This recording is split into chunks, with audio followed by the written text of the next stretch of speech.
LB Nagar ACP కార్యాలయం వద్ద ఉద్రిక్తత నెలకొంది. ఆత్మహత్య చేసుకున్న కానిస్టేబుల్ సాయి కుమార్ బంధువుల ఆందోళన చేస్తున్నారు.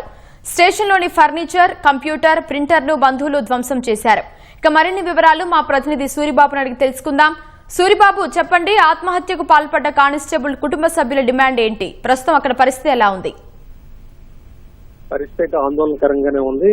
చాలా మంది పోలీసులు కూడా అక్కడ చేరుకున్నారు. అయితే ఎల్బీ నగర్ పోలీస్ స్టేషన్ లో కానిస్టేబుల్ ఆత్మహత్యతో పాల్పడిన ఘటన కలకలం రైతుంది. రాత్రి విధుల్లో ఉన్న కానిస్టేబుల్ సాయి కుమార్ తెల్లవారుజామున 2:30 గంటలకు ఎల్బీ నగర్ ఏసీపీ కార్యాలయంలో రెస్ట్ రూమ్ లో ఉరేసుకున్నట్టు సిబ్బంది గుర్తించారు.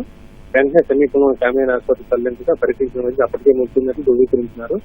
పోస్ట్ మార్టం కోసం మృతదేహాన్ని ఉస్మానియా ఆసుపత్రి తరలించారు. అయితే ఈ సాయి కుమార్ 2024 బ్యాచ్ కి చెందినట్లుగా తెలుస్తోంది. ప్రస్తుతం ఈ క్యాప్స్ లో డ్యూటీ కోసం ఎల్బీ నగర్ ఏసీపీ కార్యాలయానికి అటాచ్ చేశారు.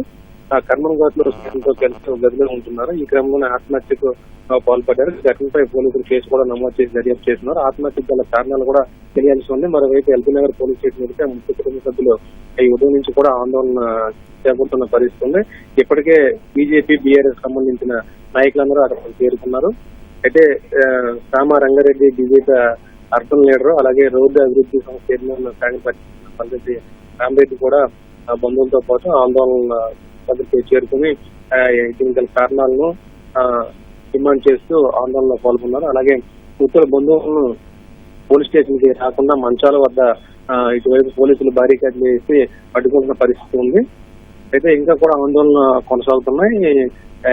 తమకు న్యాయం చేయాలని కూడా ఇటు కానిస్టేబుల్ సాయి బంధువులందరూ కూడా అక్కడ పెద్ద ఎత్తున ఆందోళన చేస్తున్నారు.